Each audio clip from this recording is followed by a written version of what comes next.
Let's start with a brief summary.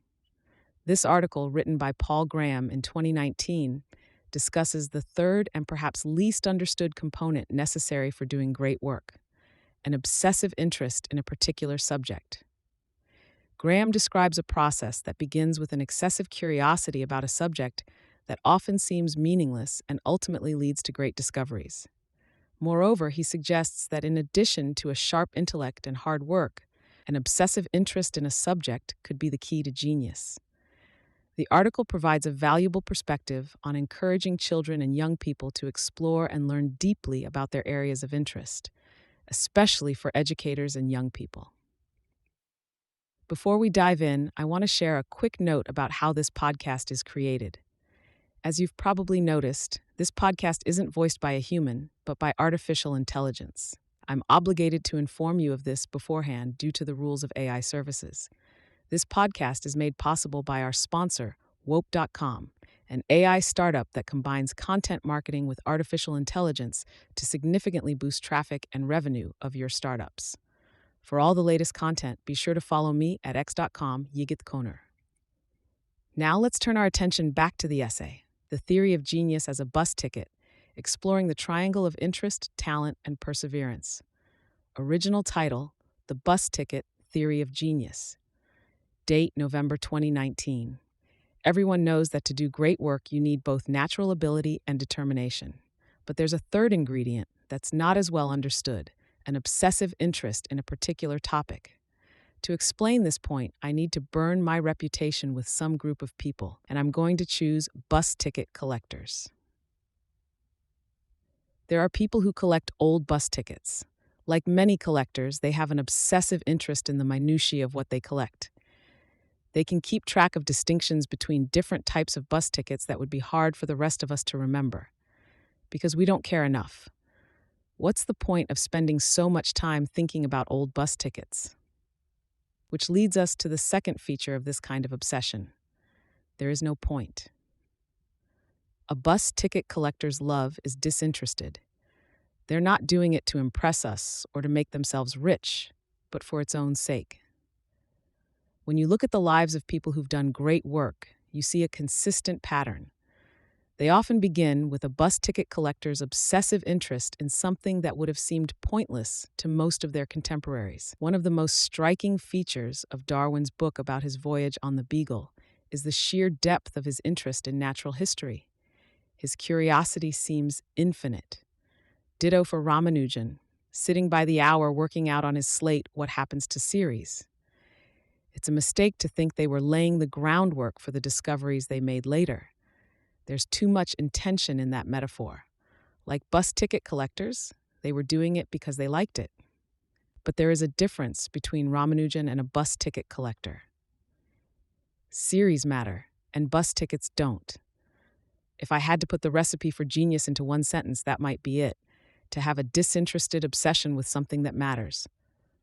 Aren't I forgetting about the other two ingredients? Less than you might think. An obsessive interest in a topic is both a proxy for ability and a substitute for determination. Unless you have sufficient mathematical aptitude, you won't find series interesting. And when you're obsessively interested in something, you don't need as much determination. You don't need to push yourself as hard when curiosity is pulling you.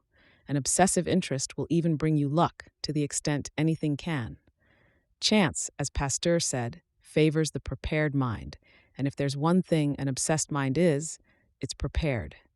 The disinterestedness of this kind of obsession is its most important feature. Not just because it's a filter for earnestness, but because it helps you discover new ideas. The paths that lead to new ideas tend to look unpromising. If they looked promising, other people would already have explored them. How do the people who do great work discover these paths that others overlook? The popular story is that they simply have better vision. Because they're so talented, they see paths that others miss. But if you look at the way great discoveries are made, that's not what happens. Darwin didn't pay closer attention to individual species than other people because he saw that this would lead to great discoveries, and they didn't. He was just really, really interested in such things. Darwin couldn't turn it off.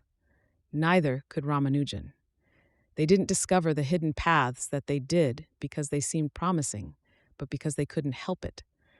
That's what allowed them to follow paths that someone who was merely ambitious would have ignored. What rational person would decide that the way to write great novels was to begin by spending several years creating an imaginary elvish language, like Tolkien, or visiting every household in southwestern Britain, like Trollope? No one, including Tolkien and Trollope.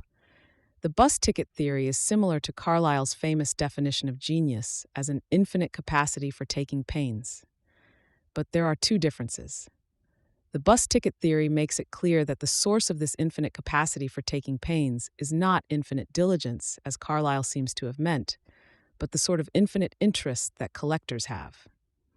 It also adds an important qualification, an infinite capacity for taking pains about something that matters. So what matters? You can never be sure. It's precisely because no one can tell in advance which paths are promising that you can discover new ideas by working on what you're interested in. But there are some heuristics you can use to guess whether an obsession might be one that matters. For example, it's more promising if you're creating something rather than just consuming something someone else creates. It's more promising if something you're interested in is difficult, especially if it's more difficult for other people than it is for you. And the obsessions of talented people are more likely to be promising. When talented people become interested in random things, they're not truly random. But you can never be sure. In fact, here's an interesting idea that's also rather alarming if it's true. It may be that to do great work, you also have to waste a lot of time. In many different areas, reward is proportionate to risk. If that rule holds here, then the way to find paths that lead to truly great work is to be willing to expend a lot of effort on things that turn out to be every bit as unpromising as they seem. I'm not sure if this is true. On one hand, it seems surprisingly difficult to waste your time so long as you're working hard on something interesting. So much of what you do ends up being useful. But on the other hand, the rule about the relationship between risk and reward is so powerful that it seems to hold wherever risk occurs. Newton's case, at least, suggests that the risk-reward rule holds here. He's famous for one particular obsession of his that turned out to be unprecedentedly fruitful, using math to describe the world. But he had two other obsessions, alchemy and theology, that seemed to have been complete wastes of time. He ended up net ahead. His bet on what we now call physics paid off so well that it more than compensated for the other two. But were the other two necessary, in the sense that he had to take big risks to make such big discoveries? I don't know. Here's an even more alarming idea. Might one make all bad bets? It probably happens quite often, but we don't know how often because these people don't become famous. It's not merely that the returns from following a path are hard to predict. They change dramatically over time. 1830 was a really good time to be obsessively interested in natural history. If Darwin had been born in 1709 instead of 1809, we might never have heard of him. What can one do in the face of such uncertainty? One solution is to hedge your bets, which in this case means to follow the obviously promising paths instead of your own private obsessions. But as with any hedge, you're decreasing reward when you decrease risk. If you forego working on what you like in order to follow some more conventionally ambitious path, you might miss something wonderful that you'd otherwise have discovered. That too must happen all the time, perhaps even more often than the genius whose bets all fail. The other solution is to let yourself be interested in lots of different things. You don't decrease your upside if you switch between equally genuine interests based on which seems to be working so far. But there is a danger here too. If you work on too many different projects, you might not get deeply enough into any of them. One interesting thing about the bus ticket theory is that it may help explain why different types of people excel at different kinds of work. Interest is much more unevenly distributed than ability. If natural ability is all you need to do great work, and natural ability is evenly distributed, you have to invent elaborate theories to explain the skewed distributions we see among those who actually do great work in various fields. But it may be that much of the skew has a simpler explanation. different people are interested in different things. The bus ticket theory also explains why people are less likely to do great work after they have children. Here, interest has to compete not just with external obstacles, but with another interest, and one that for most people is extremely powerful. It's harder to find time for work after you have kids, but that's the easy part. The real change is that you don't want to. But the most exciting implication of the bus ticket theory is that it suggests ways to encourage great work. If the recipe for genius is simply natural ability plus hard work, all we can do is hope we have a lot of ability and work as hard as we can. But if interest is a critical ingredient in genius, we may be able, by cultivating interest, to cultivate genius. For example, for the very ambitious, the bus ticket theory suggests that the way to do great work is to relax a little. Instead of gritting your teeth and diligently pursuing what all your peers agree is the most promising line of research, maybe you should try doing something just for fun. And if you're stuck, that may be the vector along which to break out. I've always liked Hamming's famous double-barreled question. What are the most important problems in your field, and why aren't you working on one of them? It's a great way to shake yourself up, but it may be overfitting a bit. It might be at least as useful to ask yourself, if you could take a year off to work on something that probably wouldn't be important but would be really interesting, what would it be? The bus ticket theory also suggests a way to avoid slowing down as you get older. Perhaps the reason people have fewer new ideas as they get older is not simply that they're losing their edge. It may also be because once you become established, you can no longer mess about with irresponsible side projects the way you could when you were young and no one cared what you did. The solution to that is obvious: remain irresponsible.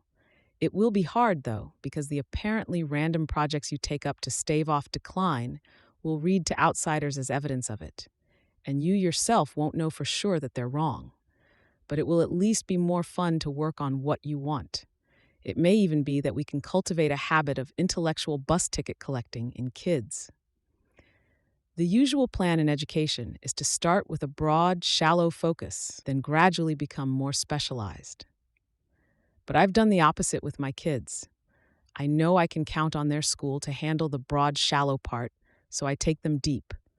When they get interested in something, however random, I encourage them to go preposterously, bus ticket collectorly, deep. I don't do this because of the bus ticket theory.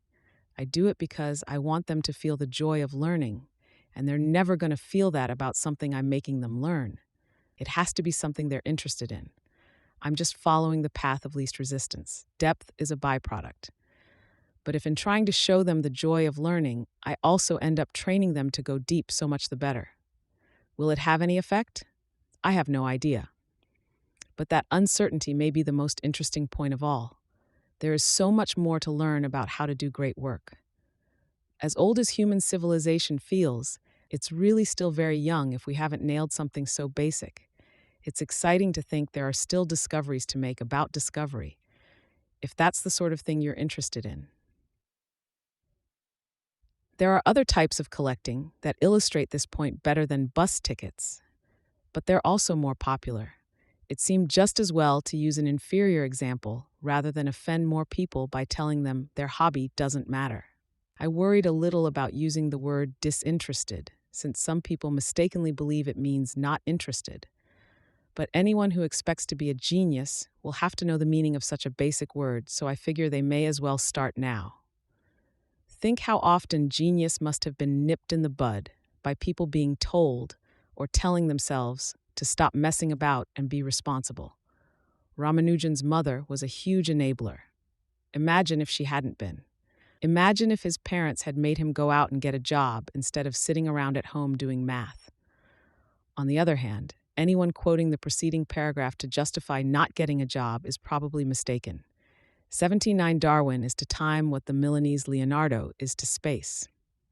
An infinite capacity for taking pains is a paraphrase of what Carlyle wrote. What he wrote in his History of Frederick the Great was, "It is the fruit of genius," which means transcendent capacity of taking trouble, first of all. Since the paraphrase seems the name of the idea at this point, I kept it. Carlyle's History was published in 1858. In 1785, Hérault de Sechelles quoted Buffon as saying, Le génie n'est qu'une plus grande aptitude à la patience. Genius is only a greater aptitude for patience. Trollope was establishing the system of postal routes. He himself sensed the obsessiveness with which he pursued this goal. It is amusing to watch how a passion will grow upon a man. During those 2 years, it was the ambition of my life to cover the country with rural letter carriers. Even Newton occasionally sensed the degree of his obsessiveness. After computing pi to 15 digits, he wrote in a letter to a friend, I am ashamed to tell you to how many figures I carried these computations, having no other business at the time. Incidentally, Ramanujan was also a compulsive calculator, as Kanagal writes in his excellent biography. One Ramanujan scholar, B.M. Wilson, later told how Ramanujan's research into number theory was often preceded by a table of numerical results, carried usually to a length from which most of us would shrink. Working to understand the natural world counts as creating rather than consuming. Newton tripped over this distinction when he chose to work on theology. His beliefs did not allow him to see it. But chasing down paradoxes in nature is fruitful in a way that chasing down paradoxes in sacred texts is not. How much of people's propensity to become interested in a topic is inborn? My experience so far suggests the answer is most of it. Different kids get interested in different things, and it's hard to make a child interested in something they wouldn't otherwise be, not in a way that sticks.